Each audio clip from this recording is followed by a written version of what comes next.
Hello everybody, welcome back to the channel, Threadman Chazza. I hope you're having a good day. I hope you're having a good week. Hope everything's well with you. We're back today with another show. We're back today with episode 2 of the Player in Focus series. So every episode we're going to focus on a different current Manchester United player that was at the club last season. And we're going to focus sort of what their future could be like under Ten Hag, whether we think that they will have a future under Ten Hag, whether we think they're going to be a vital first team player, a squad member, or whether maybe they should go out on loan, etc., or maybe even be sold. So this is sort of a good sort of debate show. You were probably expecting this to happen a little bit earlier. I do apologise due to the Malacia news, obviously the hijack of the Malacia deal. I ended up posting that on the Wednesday instead. So the week after the David De Gea one. If you haven't watched that one, please go and check that out. I did a David De Gea. David De Gea was the focus of the first episode. Diogo Dalot is going to be the focus of the second episode of this series. We're going to work from goalkeepers, sort of defenders, midfielders, attackers. So what we'll do next after this episode, we'll have sort of a poll and we'll see who we're going to focus on next. Also, you probably, if you did watch that De Gea episode, you probably would have realised it was a live show. I cannot do this show live, so you'll obviously be watching this at a later date after I've recorded it. And that's simply because I'm going away for a few days, so I needed it to be recorded in advance, really, and I couldn't really do it when I'm away. So let's get into it then. So Diogo Dalot, let me know your thoughts in the comments, guys. As I said, I've said this on various other shows. You can come with whatever you can have whatever opinion you want on this channel. I'm not varying my channel towards one sort of. On Twitter we find sort of different groups of fans, don't we? Yeah. So a lot of people call certain fans certain things and group them. I'm not really in any group, to be honest with you. I just sort of see football as I see football. So don't think that this is a channel only for, this sort of fan or that sort of fan. All fans are welcome here, okay? Even if you're a rival fan as well, and you enjoy listening to Man United content. The majority will be Man United, but there will be other content as well, anything important to cover. Okay, so let's get into it. So Diogo Dalot. My thoughts on Diogo Dalot. Not entirely convinced by him. I think he had a good start under Ranić. Obviously didn't really get a kick under Ollie. He had a good start under Ranić, and then he sort of tailed off a bit, didn't he, really? And he was really quite poor in quite a few games, as most players were towards the end of Ranić's reign. So we're going to take a look into Diogo Dalot. I'm going to share my screen with you now. As you probably would have remembered if you'd watched the David De Gea, the first episode, this is what I did. I sort of presented a PowerPoint and went through a few stats and facts. So that's what we'll do again here. We'll have some general thoughts. We'll go through a few stats sort of from the last year or so, see what's happening with Diogo Dalot. Okay. So we'll start here. This is Diogo Dalot in terms of attacking. Obviously, you can see the green is the better, so the darker sort of you'll see 90 passes completed long, the first line there. The further along the green bar is, the better, really. If it's a grey bar, it's sort of okay. If it's red, it's not very good. Okay, so this is among fullbacks. Okay. So yeah, you can see here strong attributes really in terms of his long passes. Diogo Dalot, he has got a decent passing range. You'll see with his progressive passes into the final third. So that's sort of a real big strength of Diogo Dalot, and that's not just sort of looking at these stats and finding that out. I think most people who are who are going to watch this, I think you'll agree with me. Diogo Dalot's best attribute is probably how progressive he is. So actually, I did do a bit of analysis on Erik Ten Hag when he was announced as manager. And Diogo Dalot is one of Man United's most progressive players. So that's just a fact, really. Progressive, sort of the passes into the final third, you'll see 4.16 per game. And the general progressive passes, 5.04. So he's in the top, sort of the top 15, top 10%, really. amongst fullbacks for progression, whether it be through sort of passes, general progressive passes throughout the pitch, or it's specifically in the final third. So that's Diogo Dalot. Obviously, disappointing, really. Maybe his expected assists, his assists. I think a lot of people are a little bit disappointed with his crossing ability. I certainly am as well. You'll see there, crosses into penalty area, 0.44, quite low. I'll say this, I said this about the De Gea one as well last week. So if you want to watch that De Gea one, we went through quite a few technicalities, but I'll say this again today on this show. These stats, in my opinion, and you've got to be careful when you look at stats. And I think last season is not a fantastic season to judge how good these Manchester United players could be. Yes, if you look at the stats of most of our players, they're quite poor. A lot of these stats are quite poor that we're going to look at for Diogo Dalot. If we're talking about, is he going to be Manchester United's first choice right back? Is he good enough to win titles? A lot of the evidence sort of goes against that sort of those couple of statements that I've just made. But we've got to remember, Manchester United as a whole team were not performing well. 3 different managers last season, chaos, right? Disruption amongst the in the dressing room, really. So these stats are going to probably look worse than actually the player that sort of would represent the player in an okay team or even in a top team. Okay, so just because you've seen here, you might see, oh, assists, expected assists so low. You might think, well, that's really, really poor. We might think, well, key passes, crosses into the penalty area. I would expect it to be higher for a right back who's supposed to be good going forward, you'd think. But we've got to also remember that if Diogo Dalot were to get the ball, what options has he got in the forward positions? If you think about last season, Manchester United against I'm not going to say average teams, but against decent teams that you'd expect Manchester United to sort of put away still, we struggled. You remember away at Brighton, 4-0. Away at Leicester, 4-2. Away at Aston Villa, 2-0 up and ended up drawing 2-2. So there's many instances, many games we can mention. Manchester United should, for the quality of players that they've got, and I still believe that there are some good players in this squad. And I think Diogo Dalot could be a good player in the future for Manchester United. I think he's an okay player for now. But we've got to remember that he hasn't necessarily, and this is for the whole team, all their stats will look lower than they would be if you took that player out of Man United system and put them in another system. Their stats in another better system that's more functioning better, that's more as a unit, cohesive, their stats will improve naturally just because that team is playing better. So that's just something to consider. But obviously we can't, it's very, very difficult to sort of adjust these stats for that, if that makes sense. So we have to sort of take these stats at face value, look at them and just see, well, this season's been a bit of an anomaly really, but we can still highlight a few strengths and weaknesses. So what I would say here, very, very progressive player, but he does need to improve his output in the final third. I think that's quite fair for Diogo Dalot there. This is his defensive attributes. You might be a bit surprised to see how many tackles he makes. So he's in the top 10% really, the 90th percentile. So the top 10% really for tackles per 90, tackles won, tackles in the defensive, mid and attacking third, all pretty decent really. Dribblers tackled, dribblers contested, percentage of dribblers tackled. Yeah, I mean, this sort of maybe goes against the eye test a bit. So we had something earlier in terms of progression that goes with the eye test, supports the eye test really. But this might surprise quite a few of you. And it did surprise me that Diogo Dalot was so high in this sort of category, because he's probably a player, Diogo Dalot, you look at and you think, well, I remember the game at home to Villarreal. I think it was up against Danjuma. I think it was during the Oli reign. Diogo Dalot got beat numerous times in that game. But then I do remember when the first game under Ranić, up against Wilfried Zaha, I think Dalot was, and he actually coped quite well. So I think Diogo Dalot, in terms of one-on-one defensively, I don't think he is as bad as a lot of people make out. I don't think he's brilliant one-on-one, but I don't think he's absolutely diabolical. And it's the same with Wan-Bissaka, really, in terms of Wan-Bissaka going forward, or Wan-Bissaka generally. Wan-Bissaka, for me, and this has always been my opinion, I think he's quite a limited player.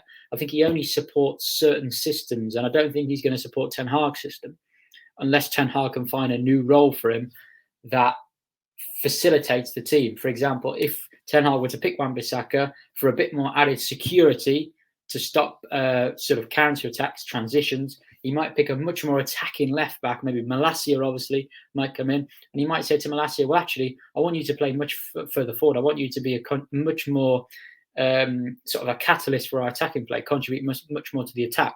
So that's the only real way I can see Wan-Bissaka getting in the team. If Ten Hag looks at the Premier League, speaks to McLaren, and thinks, well, Ten Hag's obviously been very, very expansive in the Dutch league. And I've watched Ajax live about 15, 20 times under Ten Hag now, in terms of live games. I think I watched about 12 games last season, something like that. And I have to say, in more or less every game, their biggest weakness, Ajax, was in defensive transition. Because Ten Hag's system, if you saw my recent thread on Tyrell Malacia, you look at the sort of the overloads Ajax use in the attacking third, they are going to be vulnerable to counterattacks. And Ten Hag and McLaren, obviously with his knowledge of the Premier League previous, and Mitchell van der Gaag is Ten Hag's assistant, they might look at this and think, well, actually, Wan-Bissaka could be rather useful to stop transitions. We might play him in certain games, maybe not in every game, in certain games, and look to play Malacia in much more of a maraudering run type left back, really making those progressive runs forward and contributing to the attack. So we'll see. I personally am not too sure about Wan-Bissaka. I think he probably should be sold, but let's see if Ten Hag's got a plan for him. But in terms of Diogo Dalot, obviously tackles here look very, very good. Pressure's quite low. But I think the main thing to take away from this is he's not actually as bad of a tackler as he may look. I think the thing with Diogo Dalot, I think his defensive positioning is quite poor. I don't think he anticipates things well, but I think he is quite aggressive with his defending. I think that's what I would say about Diogo Dalot. He's got quite a large frame. We'll have a look probably at aerial duels in a moment where he ranks very, very highly. But he is a little bit, he is quite aggressive. And you can see here obviously with the stats of his tackling. So I think there is room for improvement with Dalot. I don't think he's one of those players that just can never get better. I think he has the fundamentals to be a good player and as a general footballer. I think Wan-Bissaka lacks some of those fundamentals, and I think that is what Ten Hag will look at. And I personally think Dalot's got more of a chance under Ten Hag, but we'll see. I think that transitions point is an interesting point with Wan-Bissaka that Ten Hag might look at. We've seen some news actually recently that Wan-Bissaka's, I think, impressed Ten Hag so far in training and everything. So I think he's going to give him a chance. So that's obviously fair.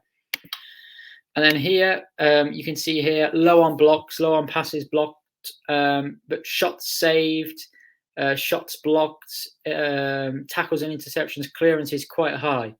Okay. So, yeah, that's that. And, yeah, so Twitter analysis, we're going to cover this in a minute. Okay. But, yeah, also something to note with Diogo Dalot, he's in one of the top percentiles for aerial duels won. So I've talked about this before. I think I talked about it in the Timber thread I did. So I did do a thread on Jury and Timber. If Lisandro, it looks like Manchester United are looking at more confident of signing Lisandro Martinez. Now, the time that you're watching this might be a few days after I've recorded it. So please do excuse me if something's developed with Martinez that I haven't obviously got information at when I'm recording it right now, okay? But the time that I'm recording is Friday the 1st of July, okay? So I don't know what's going to happen with Martinez, but Manchester United seem interested in Martinez.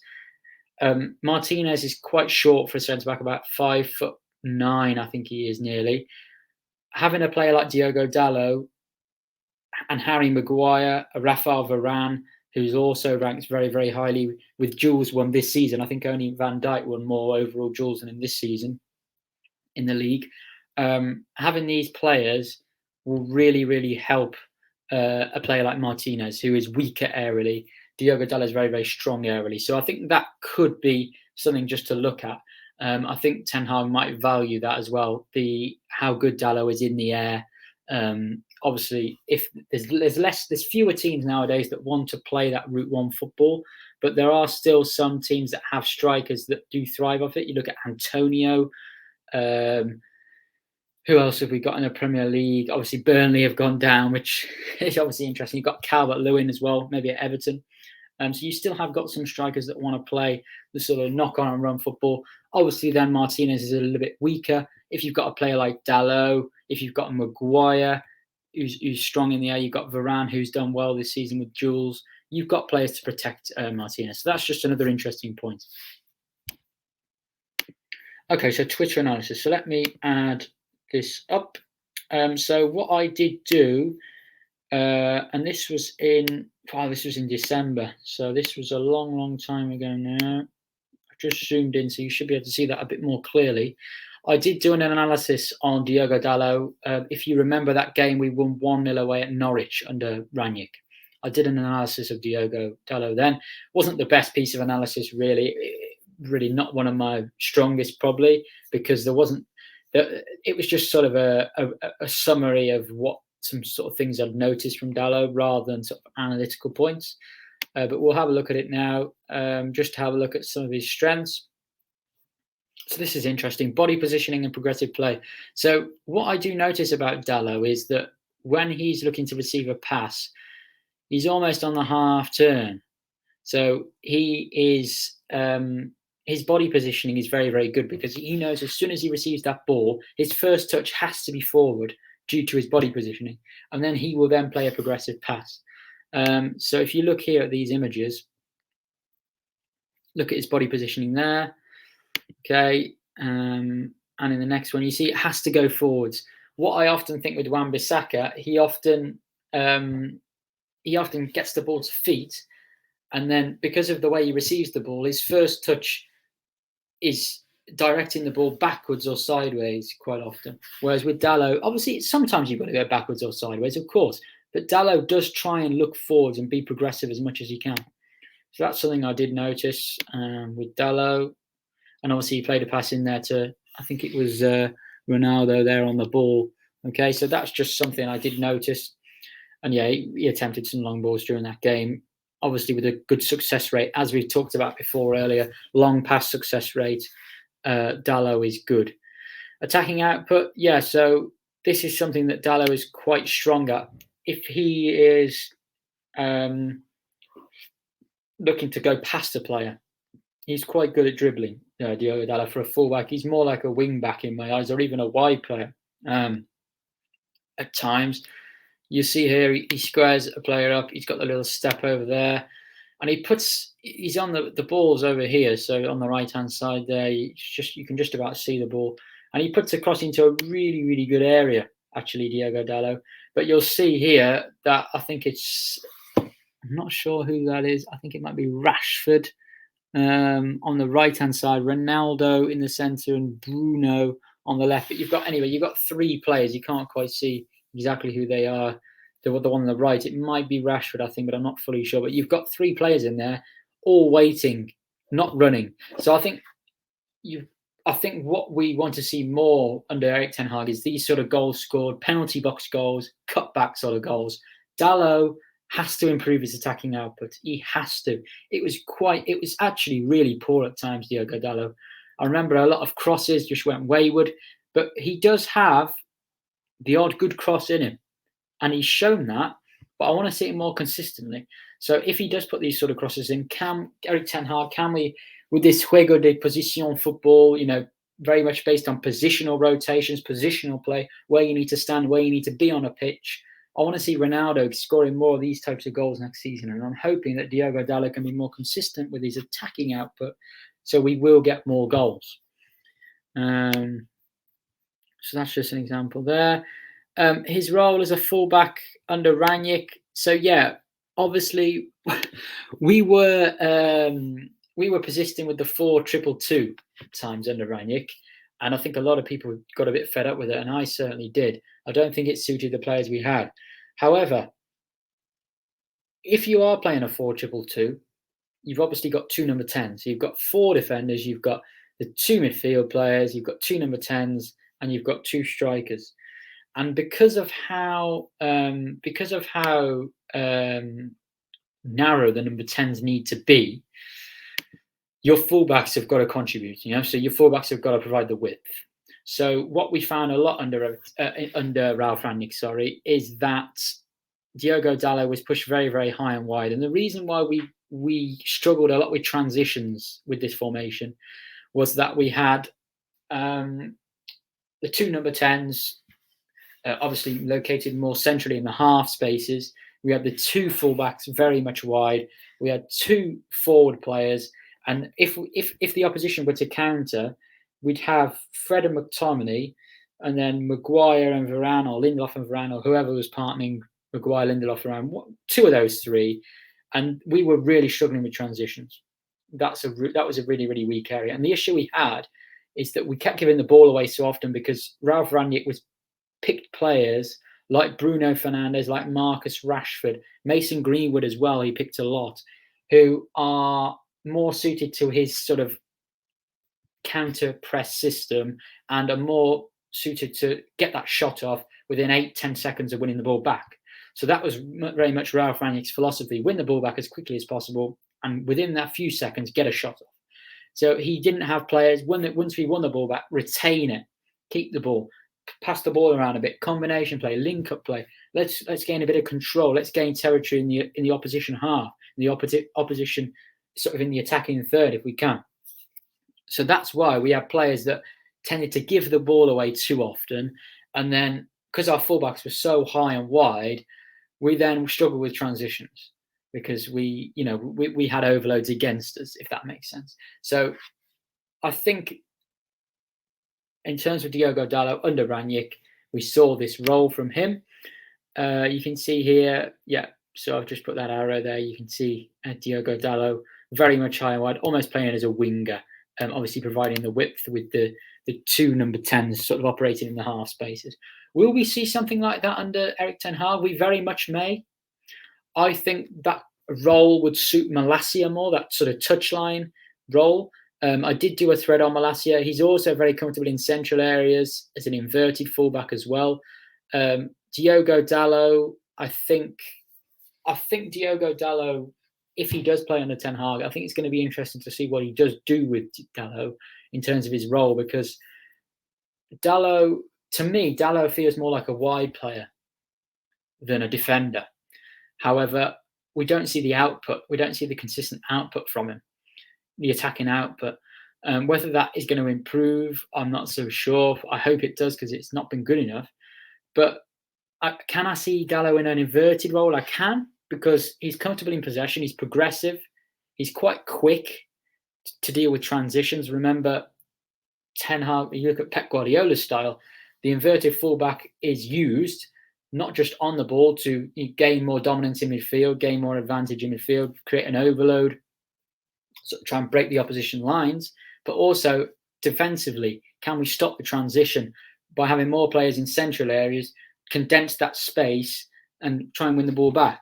So I think Dalot could do both. He's quite aggressive, as I said, in the tackle as well, and also he's quite tall. So if he was to play as an inverted fullback, you've got obviously the two centre backs. Let's say you've got Malacia sort of maraudering forward, and you've got the two centre backs and Dalot, and you also got a transition coming. Dalot is almost playing. He will almost play in that sort of right centre back role. So if a cross were to come in the box, he'd almost be acting as a centre back. He's good in the air. He'd be able to deal with that. So I think, for me, if we are to see Dalot under Ten Hag, I think, in my opinion, again, Ten Hag will decide, obviously, and he's a manager. I'm not a manager at the moment. I'm hoping to go into coaching very, very soon with my qualifications and everything. But Dalot, for me, I think he could play that inverted wing, that fullback role, or we could see Victor Lindelof as an inverted fullback as well. I think that could be something to look out for. But I think Dalot does have, he is comfortable in possession. He can play a wider role, a touchline role, but he's going to have to improve his output to really nail down that role. Impressive defensive stats, lots of aerial duels won in that game, tackles, etc. Thanks for reading. So that is the end of the Twitter analysis there. And then what I'll do is I'll add this back. I don't know whether I put anything else. So this is just another sort of bit of his attacking threat. So the first picture is, the top picture is Cavani's goal against Newcastle. Dalot was obviously instrumental in that. And then the second picture is Dalot's, I think we call it a pre-assist. So the pass before the assist. Dalot played it into Greenwood, who gave it to Fred. And that was the first goal of the Ralph Rangnick era, actually. So that just shows really, that just shows the possible threat that Dalot can pose for us. So that is it in terms of the slides and everything. I think this one is a little bit difficult, Dalot. It really is. I was thinking of sort of preparing sort of all these slides and the analysis. I think he's quite a hard one to analyse, Dalot, at the moment. I think there's another few players that are like that. I think, for me, I think he's a decent player. I think he's got some good attributes. I think he's progressive. I think he, as I said, he's quite aggressive. He's good in the air. I think there's more to come with him with his attacking output. I've seen good things with him when he was at AC Milan with his attacking output. He can play on the left. He can play on the right. He can also play as a wide player, which is very, very useful in terms of flexibility, versatility. If you want to change system in game, he can play. I think we've seen it with Jose Mourinho in the past. We've seen with a lot of managers. When you are playing a more dangerous opponent, or you want to maybe keep the score down as much as possible, we've seen in the past managers play more attacking fullbacks as wide players.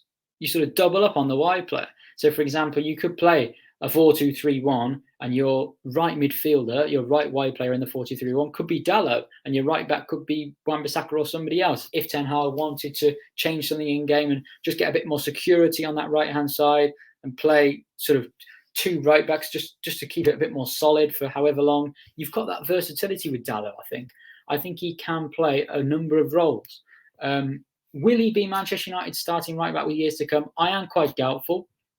I think we need to see more from him, but there is some potential in there. There is some potential, and I wouldn't want anyone else that's available right now. If we're talking about developing football players, I wouldn't want anyone else right now than Erik Ten Hag in terms of developing football players.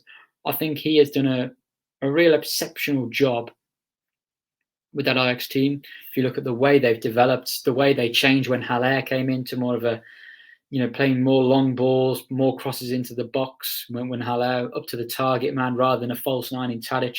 Lots of tactical flexibility. Ten Hag has got the experience of developing players. He's got some pedigree there. He's done it before. And I just want to see whether he can do it with Dalot. I'd be really interested to see. I want Dalot to improve. I want to see Dalot do better things for us, and I hope he does. But I still have got a few doubts. I've still got a few doubts with Diogo Dalot. But yeah, I do hope he does improve. In terms of the right back market, I think it's worth talking about that. It looks like we're going to sign Tyrell Malacia. He's probably going to be signed by the time this video comes out. I'm not sure when this video is going to be posted, but hopefully Tyrell Malacia and De Jong are over the line soon. As I said, I'm not sure on Martinez at the time of recording this video. In terms of right backs, I think Lamptey, I like Livramento. There's Malo Gusto as well at Lyon. He looks a real player. I've watched him a few times. He looks a real player. Very, very, very, very progressive attacking fullback. I'm not sure whether him and Malacia would work, to be honest with you, together. I think we might be a little bit too open. But Erik Ten Hag is an expansive manager. He is. So let's see what happens there. I'm not sure I can say too much more on Dalot. Please do like the video, by the way, if you are watching, and please do subscribe if you are new. Please like if you're enjoying the video, and please do comment. What do you think about Dalot in the comments? What do you think? For me, I think he's a decent player, but he needs to improve quite a bit. I think there's quite a few other players in the same bracket. Can he improve? Has he got the potential? I think he's got some, but will he ever be that top right back? It's a little bit doubtful, I think. A little bit doubtful. So that's sort of going to be it for me. As I said, this is a tough one to analyse for me. I really think it is.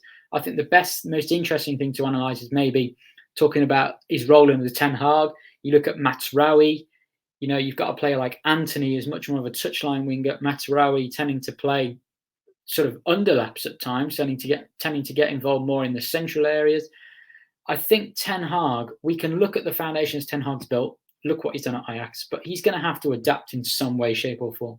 He'll play the same. He'll have the same principles, the same foundations, but there will be a few players that are going to have different roles. And I think Diogo Dalot, can we get the best out of him? I really hope so. I just think for most of these players, I want to see how they perform in a stable and cohesive team. And I also do think that starts from the goalkeeper, as we talked about last week. For me, I do think we need a new goalkeeper very, very soon.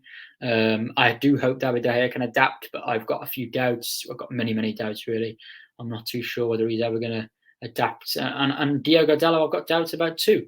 So please let me know, guys, in the comments, who do you want me to do the next episode on? So is there any defenders? See if we can get any more any shows on any defenders. You've obviously got Harry Maguire, Victor Lindelof, Rafael Varane. No, I'm not going to do Bailly or Jones because they're going. Aaron Wan-Bissaka, Luke Shaw, Alex Telles is probably going as well. So I would say sort of Maguire, Varane, Lindelof, Wan-Bissaka and Luke Shaw. I would say more. I think Wan-Bissaka possibly might go as well. So I think Shaw, Maguire, Lindelof and Varane are the four that are definitely going to stay this summer. So maybe one of those four, if you guys want to let me know in the comments which one you want me to cover next in episode 3. Whichever player's got the most votes, I will do. Okay, so whichever player has got the most votes, I will do. So just comment the player's name you want to see me cover next, and I will cover that player. As I said, this episode has been a bit difficult because, and I think a lot of the episodes, a lot of the players from last season, some of them are really hard to analyse because there isn't much to analyse. We haven't seen anything fantastic from Dalot, and we haven't seen anything that really is going to say he's got no chance under Ten Hag. There's a little bit of a chance that he could be our starting right back for the future. There's a big chance that he's probably going to play under Ten Hag in some way, shape or form, but that's mostly because we can't get rid of everybody. So I think if you've got a progressive player who's got the fundamentals to be an attacking player, to contribute to the attack, decent in the air, quite aggressive, you're probably going to have a chance under Ten Hag because that's what he wants. So I do think Diogo Dalot will play under Ten Hag. If we don't sign a right back, I do think he will play quite often. I do think he'll be our starting right back. Do I think he'll be here, the starting right back, in 2 or 3 years to come? I do quite doubt that. I do think we need another right back. But Dalot can maybe be the backup, or he can challenge the new right back. You never know what competition can do, like Luke Shaw when Alex Telles came in. So yeah, I really hope he can fulfill his potential and sort of improve his performances. So thanks a lot, guys. Please do like the video if you enjoyed. Please do subscribe if you're new. I'll be back soon with the episode 3 for this Player in Focus series. You will determine the next episode, so please do leave a comment down below. You have to comment because I'm going by what you guys want. Okay, so please don't think your opinion doesn't matter. Don't think you won't. I'm not bothered. It's whoever you choose. I'm going to do that content on them. So if you're really sitting there and you're thinking, I really want to know how Maguire, Lindelof, Varane, Shaw is going to do under Ten Hag, I want you to put a name in the comments. Which of those 4 players out of Maguire, Varane, Lindelof, and Shaw do you want me to cover next in the Player in Focus series? So thanks a lot, guys, for watching. Please do like, please subscribe if you are new, and I'll be back very, very soon with another show. Cheers, guys.